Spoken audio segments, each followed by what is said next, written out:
Salut les amis du Ciné Club, salut Andrés. Bonjour tout le monde. Nouvelle vidéo chronique movie. Au programme d'aujourd'hui, j'ai envie de dire, peut-être pas une petite perle, mais une petite comédie sympa, bien de saison. Une belle découverte pour moi en tout cas. Ouais, on en parlera après. Je pense que c'est un chouette film à faire découvrir sûrement aux plus jeunes d'entre vous, comme Andrés.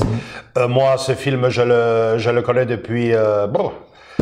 ma plus tendre adolescence, puisqu'il date de 1987. Il s'agit du film Un ticket pour deux. On le chronique tout de suite, mais avant ça, la petite bande-annonce, question de vous familiariser avec.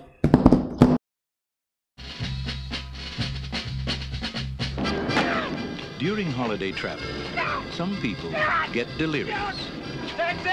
Some get delayed.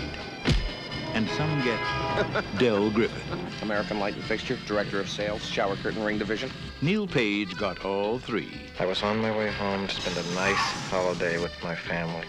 Instead, I'm in a motel bed with a stranger. So instead of Thanksgiving with his family, he's spending 3 days with the turkey. Two happy clams just whistling down the road. Flintstones, meet the Flintstones, and the Marconi family. Paramount Pictures presents Wilma! Steve Martin, You ever been to Hawaii? Yeah. You see Don Ho while you were there? See the second show, that's the best one. Is that right? Yeah. John Candy, Why are you holding my hand? Where's your other hand? Between two pillows. Those aren't pillows. in a new film by John Hughes. Planes, trains, and automobiles. See that Bears game last week? Yeah, hell of a game, hell of a game. Bon, donc voilà, vous avez vu à quoi ça ressemble. Donc, je le disais, ce n'est pas une perle, ce n'est sûrement pas un monument, c'est une petite comédie de saison. Voilà, c'est ça. C'est un film de saison. C'est un film. Moi, avant que tu m'en parles, passer par-dessus, comme on dit. Aucune idée, quoi. Ah ouais, je te l'ai fait découvrir. Ouais, c'est ça, c'est ça. Donc, pour la petite histoire, donc on va commencer par le casting du film, un film réalisé par John Hughes. Alors John Hughes, j'espère que je prononce bien, il est plutôt expert dans le genre, que ce soit niveau réalisation ou scénario. Les comédies familiales américaines, il fait ça très bien.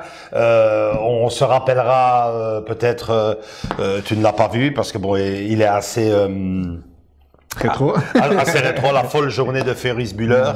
Donc c'est génial, je vous le conseille aussi peut-être une prochaine fois dans un autre chronique movie. John Hughes, il est surtout connu pour ses scénarios, il a écrit pas mal de scénarios, après il a réalisé des films, mais il a notamment fait le scénario du fameux Maman j'ai raté l'avion, le 1 et le 2 de Chris Columbus. Okay. Donc il a également fait le scénario de Beethoven, il l'a fait lui-même à la réalisation, je pense que c'était Le sapin à l'éboule, où là aussi, il a fait le scénario, je ne sais plus très bien, mais en tout cas, il a réalisé lui-même le film Oncle Buck, déjà, avec John Candy. John Candy, parlons-en justement. Lui, sa filmographie était un peu plus étoffée. Malheureusement, on connaît le tragique destin de ce merveilleux acteur, on y reviendra tout de suite. Mais John Candy, à l'époque, c'était l'Oncle Buck, justement, on en avait parlé. Splash, avec... c'est son frère, en fait. Avec Tom Hanks. Comment claquer $1 million par jour? Superbe film, qu'est-ce que j'ai rigolé à l'époque avec ça. Rasta Rocket. Rasta Rocket, c'est plus ma génération à moi. Les films qu'on regardait en fin d'année, tu vois, on regardait un film et c'est ce qu'ils nous mettaient. Les Jeux Olympiques, génial. Je me souviens de la fameuse scène dans la baignoire. Génial. C'était super. Vacances d'enfer, une petite comédie bébête, mais surtout, on en parlait, et Maman, j'ai raté l'avion. Et là, attendez-vous, c'est le monsieur qui aide la maman à retourner à la maison, quoi. Chercher le gamin. Voilà, c'est ça. Steve Martin, lui, a eu une carrière plus étoffée, forcément. Mais j'ai envie de dire que Steve Martin, sa carrière a surtout démarré à partir de ce film-là, parce que juste avant, ou en même temps, il y avait Roxane, je pense. Et puis, évidemment, il y a eu tout ce qu'on connaît, Fait comme chez toi, le plus escroc des deux, 13 à la douzaine, La Panthère Rose que je n'ai même pas vu. Plus récent. Enfin, pour moi, parce que c'est Steve Martin, je les connaissais déjà, mais bon, dans comme tu dis, quelques films par-ci par-là, mais sans plus.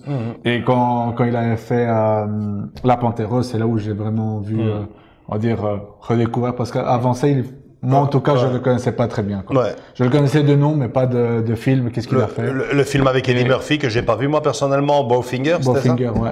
Ouais. Mais surtout, c'est là que il touche à le Graal, les fameuses comédies romantiques, comédies sentimentales, le père de la mariée, le premier en 1991, et ensuite la deuxième partie. Il semblerait qu'il y a même, figure-toi, une troisième partie en court-métrage. Ce film dure 25 minutes ou 45, je sais pas très bien. Ah bon. En tout cas, mais c'est plus Steve Martin dedans ou quoi? c'est encore avec Steve Martin, mais c'est un petit court-métrage qu'ils ont fait de 25 minutes ou 45. Juste un petit clin d'œil pour non, ouais. pour les X temps des. C'est possible. Ça serait sympa d'aller voir une fois, mais je pense qu'il y a qu'en anglais, donc j'irai une fois jeter un petit coup d'œil. Mais bon, moi, les titres que je retiens surtout de Steve Martin, c'est justement Les Pères de la Mariée, le plus escroc des deux. Qu'est-ce que j'ai rigolé avec ce film, fait comme chez toi, super.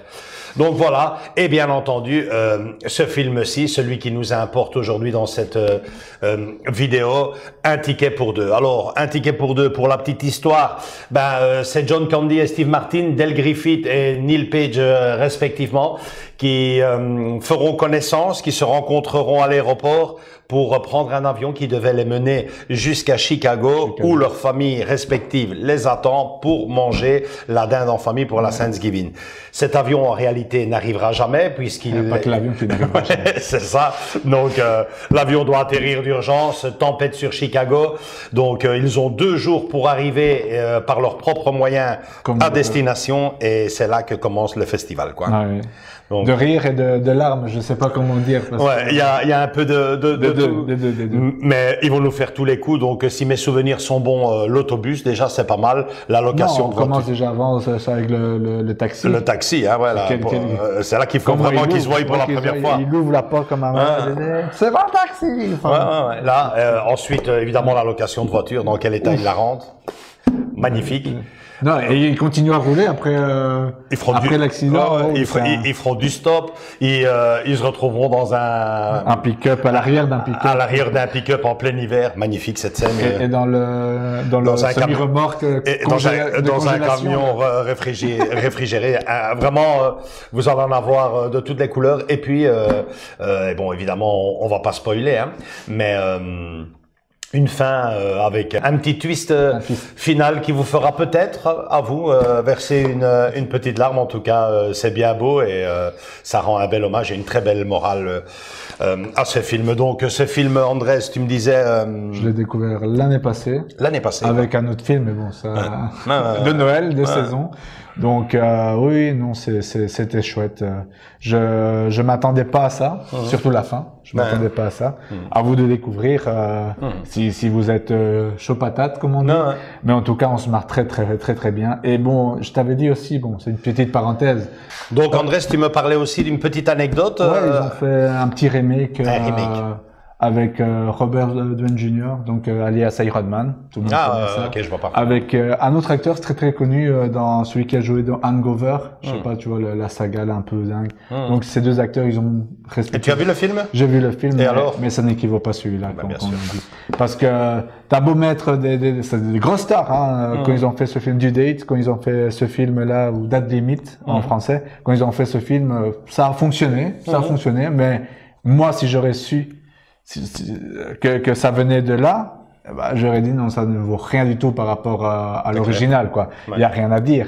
Il y a cet aspect, on va dire nouveau, parce que ce film-là ailleurs, tu comprends, ils ont fait un remake point barre, quoi. Ils ont repris le scénario et ils l'ont un peu mis à leur sauce.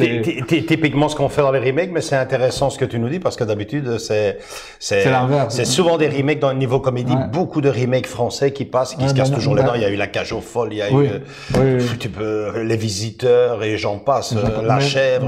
Mais là c'est carrément un remake américain. Mais je te dis, ça n'équivaut en rien. Moi je l'ai vu et sûrement les autres aussi l'ont vu. On a bien bien rigolé, mais si je te dis, si j'avais vu ce film au début et que je regarde celui-là après, je dis alors arrête, ça vaut rien du tout quoi. Donc voilà, moi je vous conseille, enfin prenez Sandress a vu les deux. Conseille, il est jeune. Regardez-le, c'est tout. Enfin l'original. Donc voilà, restez sur l'original, celui de 1987, et surtout très important, attendez la période de Noël. Le film n'en sera que plus beau. C'est ça, mais même la période juste avant, comme dans le film, faire attendre Thanksgiving. Ouais, là c'est un mois. Ouais, moi j'ai l'habitude de le. Enfin, je me fais toujours ma petite liste de films, et cette année, je l'insérerai une fois de plus dedans, parce que premièrement, ça fait très longtemps que je n'ai pas vu, et deuxièmement, parce qu'il y a une petite surprise, mais une surprise que vous allez découvrir maintenant, juste après le verdict.